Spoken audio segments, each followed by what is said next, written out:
அனைவருக்கும் வணக்கம். இப்போ நம்ம சிம்ம ராசி சிம்ம லக்னத்துக்கான பொது பலன்கள்ல தான் நம்ம பார்க்க போறோம். பொது பலன்கள் அப்படின்றது இது ஆதிபத்திய பலன்களை நம்ம எப்படி எடுத்துக்கிறோம் அப்படின்ற மாதிரியான கான்செப்ட்ல தான் நம்ம பார்த்துட்டு இருக்கோம். இன்னைக்கு சிம்ம ராசியா இருந்தாலும் சரி, சிம்ம லக்னமாக இருந்தாலும் சரி, இதுல வந்து 80 to 85% அவங்க கிராஸ் பண்ணாம அவங்களால போகவே முடியாது.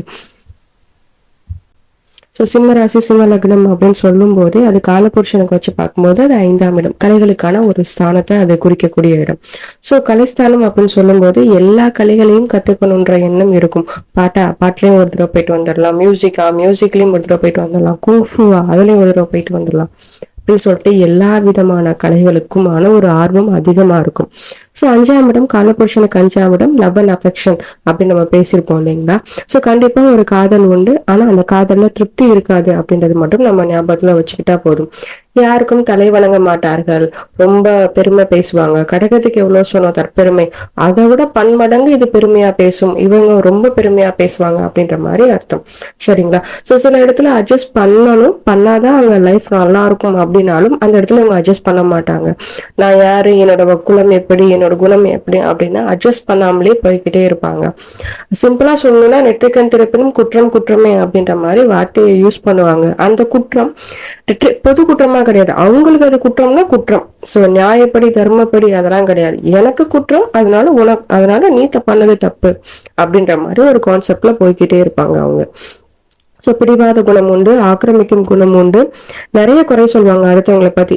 ஸோ தன்னோட குறைகளை அப்படியே ஆசிட்டஸா கடந்து போயிடுவாங்க. நீ தப்புதான் பண்ண அப்படின்னு எல்லா பாயிண்ட்ஸையும் மர்ச் பண்ணி நம்ம கொடுத்தாலும், எல்லா பாயிண்ட்ஸும் எழுதி கொடுத்தாலும் ஓகே இட்ஸ் ஹேப்பன் அப்படின்ற மாதிரி போயிடுவாங்க. பட் ஆனா நம்ம ஒரு சிறுசா ஒரு தப்பு பண்ணாலே அது ஒரு பெரிய விஷயமா அவங்க எடுத்து ஈச் அண்ட் எவ்ரி விஷயத்திலும் அவங்க பேசிக்கிட்டே இருப்பாங்க. ஸோ குறைகள் அதிகமா சொல்லுவாங்க. கலைகள் மீது தீராத ஆர்வம் உண்டு, லவ் நிறைய இருக்கும், திருப்தி இருக்காது, குடும்பம் வந்து லேட்டா அமையும். ஸோ குழந்தைகள் பிறந்ததுக்கு அப்புறம் ஜாதகிக்கு வளர்ச்சி உண்டு அப்படின்ற மாதிரி நம்ம போட்டுக்கிட்டா போதும். அடுத்து 2க்கும் 11க்கும் உடைய ஒரே ஆள் யாருன்னு பாத்தீங்க அப்படின்னா நம்மளோட புதன். சோ இப்ப 2ஆம் இடம் 11ஆம் இடத்தை ஹோல்ட் பண்ண போகுது. இப்ப 2 ஹோல்ட் பண்ணா அதுக்கு பாசிட்டிவ், 11 ஹோல்ட் பண்ணா அதுக்கு பாசிட்டிவ். ஓவராலா இது குட் பாயிண்ட் அப்படின்ற மாதிரி தான் வரும். சோ 2 வருமானம் உண்டு ஜாதகருக்கு. மூத்த சகோதரர் சித்தப்பானால வருமானம் உண்டு. சோ 2 ஆக்டிவேட் பண்ணியிருந்தா அப்படின்னா ஜாதகருக்கு வருமானம் உண்டு. 11 ஆக்டிவேட் பண்ணியிருந்தது அப்படின்னா இவரோட வருமானம் சித்தப்பாவுக்கும் மூத்த சகோதரருக்கும் கொஞ்சம் போகும் அப்படின்ற மாதிரி அர்த்தம். அடுத்த பாயிண்ட் 2க்கும் 11க்கும் ஒரே ஆள் வந்து புதன். அவங்க வந்து மூத்த சகோதரர் சித்தப்பா அப்படின்ற மாதிரி தானே இருக்கும்.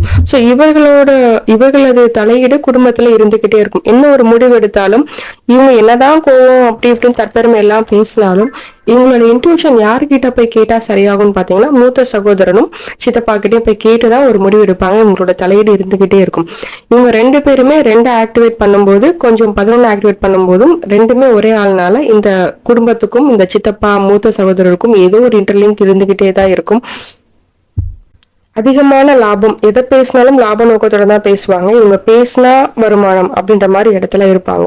ஸோ வட்டிக்கு வட்டி கொடுத்து வாங்குறதுனால ஒரு பெரிய லாபம் உண்டு. ஃபினான்ஸ் பண்ணலாம். ஸோ 11 ஆக்டிவேட் பண்ணது அப்படின்னா நல்ல ஃபினான்ஸுக்கு நல்லாவே ஒத்துழைக்கும் இந்த ஜாதகம்.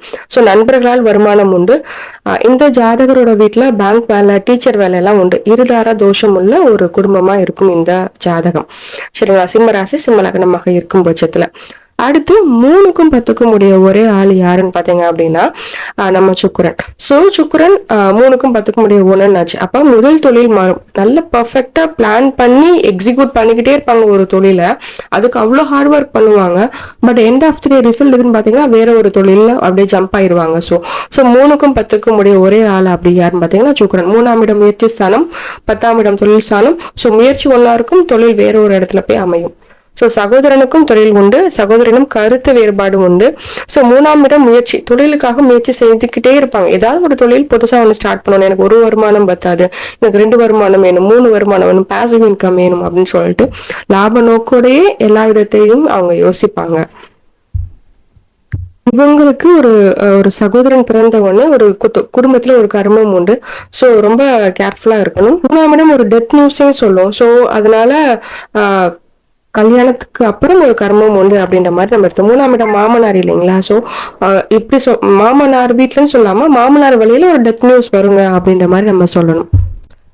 சிம்மம்னாலே எல்லாமே பெருசு பெருசுன்னு சொல்லியிருப்போம். அப்ப ஏதாவது ஒரு பெரிய காம்ப்ளெக்ஸ்ல வாங்குவாங்க, இல்ல காம்ப்ளெக்ஸ்ல ஒரு கடை வச்சிருப்பாங்க, இல்ல குடும்பம் வந்து ஒரு அப்பார்ட்மெண்ட்ல வாங்கியிருப்பாங்க. அந்த மாதிரி ஒரு காம்பவுண்ட் வீட்ல தான் இருப்பாங்க. தனி ஒரு இண்டிவிஜுவல் வீடா இருக்கிறத காட்டிலும் இவங்களுக்கு காம்பவுண்ட் வீடு, அந்த ஒரு காம்ப்ளெக்ஸா எல்லாரும் இருக்கிற இடத்துல இவங்களும் சேர்ந்து இருப்பாங்க அப்படின்ற மாதிரி ஒரு பாயிண்ட். அழகு சாதனம், கேளிக்கை, இதுல எல்லாமே பெரிய லாபம் உண்டு. இப்போ ஒரு சினிமா தியேட்டர் வைக்கலாமா, இல்ல சினிமாவில் டெண்டர் எடுக்கலாமா, சைக்கிள் அங்க போய் டெண்டர் சைக்கிள் எடுத்து நமக்கு தாராளமா எடுக்கலாம், அதுல ஒரு லாபம் உண்டு.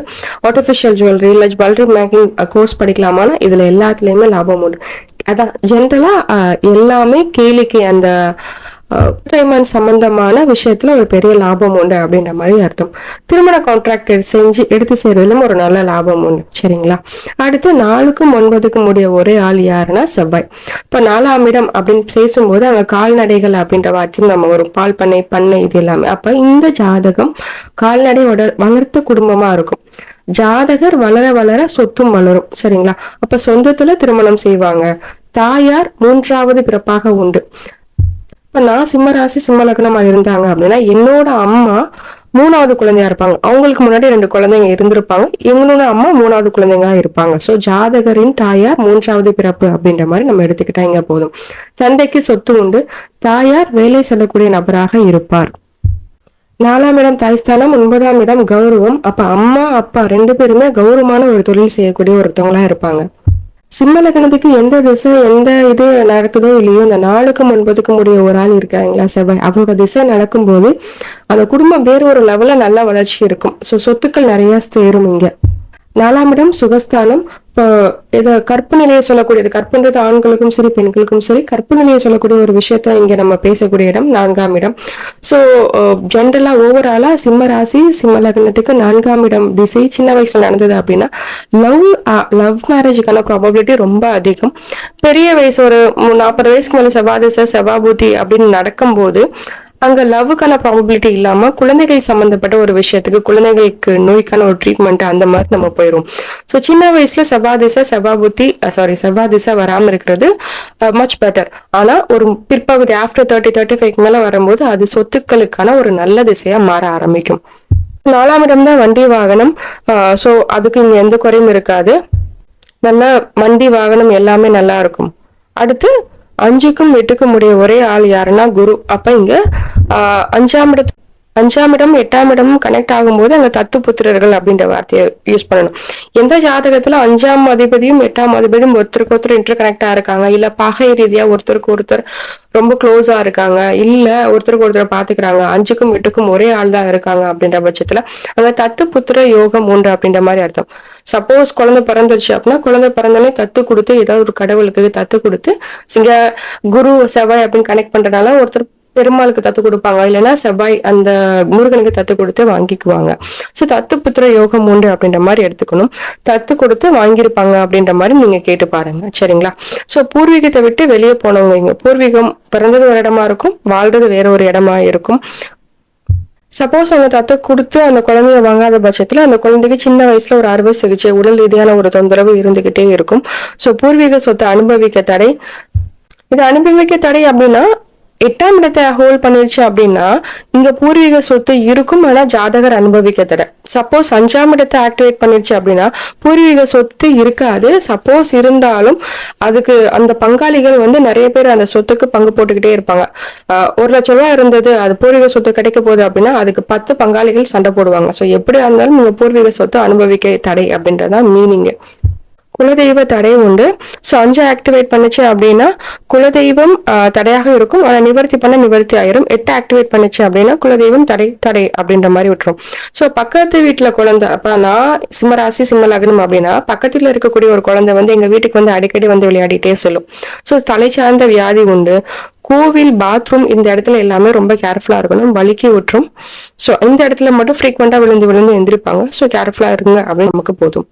அடுத்து 6க்கும் 7க்கும் உடைய ஒரே ஆள் யாருன்னு பார்த்தோம்னா நம்ம சனி பகவான். அப்ப 6ஆம் இடம் 7ஆம் இடம். 6ஆம் இடம் நம்மளோட தொழில் பத்தி பேசுறது, ருண ரோக சத்ரு. 7ஆம் இடம் களத்திரம் பிளஸ் நம்மளோட 2வது குழந்தைய பத்தி பேசுறது, அதே மாதிரி கூட்டு தொழிலை பத்தி பேசுறது. அப்ப இந்த 2த்துக்கும் ஒரே ஆள் யாருன்னா நம்ம சனி பகவான். சோ கூட்டு தொழில் தடை அப்படின்ற மாதிரி நீங்க போட்டுக்கிட்டா போதும். சப்போஸ் அதை மீறி நீங்க பண்ணீங்க அப்படின்னா அதனால ஒரு பெரிய ப்ராஃபிட்டோட வெளியே வர முடியாது, கடனோட தான் வெளியே வர முடியும்.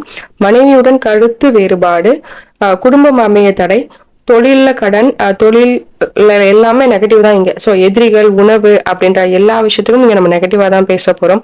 ஸோ வேலை செய்யக்கூடிய மனைவி இருக்கும். திருமணத்தின் போது, அதாவது திருமணம் நடக்கக்கூடிய அந்த அந்த நாள்ல ஒரு சண்டை சச்சரவு இருக்கும். If not in the sense சிறு விபத்து உண்டு. சரிங்களா? இப்ப ஜாதகரிடம் மனைவி, ஜாதகரும் அதாவது ஹஸ்பண்ட் அண்ட் ஒய்ஃப் 2 பேருக்கும் இடையே ஒரு ஒற்றுமை குறைபாடு இருந்துகிட்டே இருக்கும். ஒரு அண்டர்ஸ்டாண்டிங் எப்பயுமே இருக்காது. சப்போஸ் இந்த சனி 7 ஆக்டிவேட் பண்ணுச்சுன்னா ப்ராப்ளம் இருந்தாலும் சரியாயிரும். 6 ஆக்டிவேட் பண்ணுச்சுன்னா லைஃபே ப்ராப்ளம் ஆயிரும் அப்படின்ற மாதிரி அர்த்தம். இங்க தீர்வு இருந்தா மட்டும் பரிகாரம் சொல்லணும். தீர்வு இல்லைன்னா பரிகாரம் சொல்லக்கூடாது. அதை மைண்ட்ல வச்சுக்கோங்க. பரிகாரம் ரொம்ப பெரிய மேனுப்ளேட் பண்ணும். நம்மளோட பேரை கெடுக்கிறதுக்கும் சரி, பேரை கொடுக்கறதுக்கும், நல்ல பேரை வர்றதுக்கும் சரி, பெரிய மேனுப்ளேஷன் பண்ணும். ஸோ பரிகாரம் ரொம்ப கேர்ஃபுல்லா சொல்லுங்க. 6க்கும் 7க்கும் உடையவர் ஒரே ஆள் யாருன்னா சனி. அப்ப 6ஆம் இடம் பேசும்போது மனைவிக்கு அல்லது கலத்திரத்துக்கு, மனைவி அல்லது கணவனுக்கு நோய் உண்டு, மனைவி வழியில் கடன் உண்டு, மனைவி மூலம் விரயம் உண்டு, மருத்துவ செலவுகள் உண்டு. இது எல்லாமே கலத்திரத்துக்கு போட்டுக்கோங்க. எய்தர் ஜாதகர் பாயா இருந்தா நம்ம கேர்ளை பத்தி பேச போறோம், கேர்ளா இருந்தா பாயை பத்தி பேச போறோம். அடுத்து 12ஆம் இடம். 12ஆம் இடம் நமக்கே தெரியும், சந்திரன் இல்லைங்களா? அப்ப சிம்மராசிக்கு 12ஆம் இடம் சந்திரன். இப்ப பெண்களால் விரயம், நீரினால் கண்டம், ஒரு நாளாவது தண்ணீர்ல விழுவாங்க. அது ஆல்ரெடி நம்ம சொல்லியிருக்கோம் இல்லைங்களா? சோ பாத்ரூம், கோயில் போகும்போது ரொம்ப கேர்ஃபுல்லா இருக்கணும். அங்க தண்ணியில தடுக்கி விழுந்துருவாங்க அப்படின்ற மாதிரி. சோ இங்க தண்ணீர்னால் கண்டம் அப்படின்றது ஒரு கான்செப்ட். சோ 4, 8 தொடர்பு கொண்டா, 4ஆம் இடமும் 8ஆம் இடமும் தொடர்பு கொண்டா நீரினால் ஒரு விபத்து அப்படின்றத நம்ம தைரியமா சொல்லலாம். ஆனா அதுக்கு திசாபுத்திகள் சப்போர்ட் பண்ணணும். அதாவது திசாபுத்திகள்ன்றது திதிசூனியமும் சப்போர்ட் பண்ணியிருந்தா அந்த 4, 8 தொடர்பு கொண்டால் நேரில் விபத்து அப்படின்னு நம்ம சொல்லிடலாம். சரிங்களா?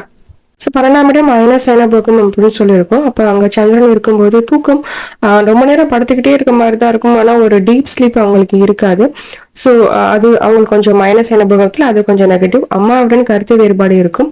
4ஆம் அதிபதி கெட்டு போச்சு, சந்திரனும் அவருக்கு 12ஆம் இடத்தோட எங்கேயும் கனெக்ட் ஆயிடுச்சு அப்படின்னா அம்மாவோட பேசவே மாட்டாங்க. ஸோ ஜென்ரலா அயன சயன போகம் குறைவு. உணவுகள் மீது அலாதி பிரியம் இருக்கும். ஏதாவது ஒன்று சாப்பிட்டுக்கிட்டே இருக்கணும் அப்படின்ற எண்ணம் அவங்களுக்கு இருந்துகிட்டே இருக்கும். ஸோ இங்க ஒரு கீநோட் என்னன்னு பாத்தீங்கன்னா 6க்கும் 7க்கும் உடையவர் நம்ம சனி பகவான் அப்படின்னு சொல்லிட்டோம். சப்போஸ் வரக்கூடிய கலத்திரம் சனியோட ஆதிக்கத்துல சனி வக்கரமா இருந்தது அப்படின்ற பட்சத்துல ஸோ அவங்க என்ன சொல்றாங்களோ, வேலைக்கு போனா வீட்டுல இருக்கியா இரு அப்படின்னு ஆப்ஷனா அவங்க கிட்ட, அதாவது ஜாதகரின் கலத்திரத்திட்ட கொடுத்துட்டாலே போதும். ஓரளவுக்கு வண்டி என்ன சொல்றது, லைஃப் ஒரு ப்ராப்ளம் இல்லாம அப்படியே போயிட்டே இருக்கும். சப்போஸ் அவங்களுக்கு சனி வக்கரமா இல்ல, நார்மல் கதியில இருக்கு அப்படின்ற பட்சத்துல நீங்க சொல்றத ஓரளவுக்கு கேட்பாங்க. வக்கரமா இருந்துச்சு அப்படின்னா ஆப்ஷனா அவங்க கையில கொடுத்தோம். இருக்கன்னா இருமா, போறதுன்னா போங்க, உங்களோட விருப்பம் அப்படின்னு சொல்லிட்டா ஆட்டோமேட்டிக்கா அந்த சனி அந்த வக்கரகதியில இருக்கக்கூடிய அந்த நபர் உங்க பேச்சை கேட்டு வந்துருவாங்க.